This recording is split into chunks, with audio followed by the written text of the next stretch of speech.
তোমাদের মধ্যে একজন আপু আমাকে কমেন্ট করেছে যে আপু এই হিজাবটারও একটা টিউটোরিয়াল ভিডিও বানিও।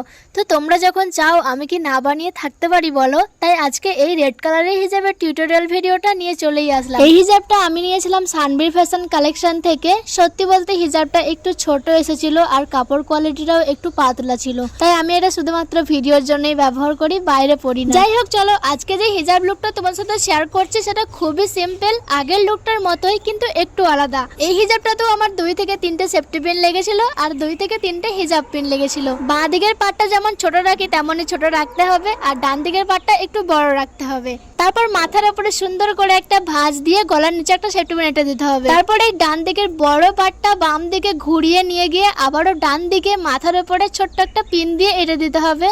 আর এই যে ভাঁজটা করেছিলাম সেই ভাঁজের মাঝেও কিন্তু একটা ছোট্ট পিন দিয়ে দিতে হবে, যাতে হিজাবের এই ভাঁজটা নষ্ট না হয়ে যায়। হিজাবের এই পার্টটা দেখে তোমরা তো বুঝতেই পারছো হিজাবটা কতটা ছোট, তাই এই লুকটা যাতে সুন্দর লাগে তার জন্য আমি এই পার্টেরই একটা কোণ মাথার উপরে সেট করে দিয়ে একটা ছোট্ট পিন এটা দিলাম। আর ব্যাস, হিজাবটা একটু স্টাইলিশ লুক হয়ে গেল। তোমরা চাইলে এই বাঁ দিকের পার্টটা পিছনে রাখতে পারো বা সামনে রাখতে পারো, যেভাবে তোমাদের ভালো লাগবে। আমি প্রথমে পিছনে রেখেছিলাম কিন্তু আমাকে সামনের দিকে বেশি ভালো লাগছিল, তাই আর পিছনে রাখলাম না। তো এটাই ছিল আজকের এই ছোট্ট হিজাব টিউটোরিয়াল ভিডিও। কেমন লাগলো কমেন্টে জানিও। আর হ্যাঁ, এর পরের বার কোন কালারের হিজাব নিয়ে ভিডিও বানাবো সেটাও কিন্তু অবশ্যই জানিও। আল্লাহ হাফেজ।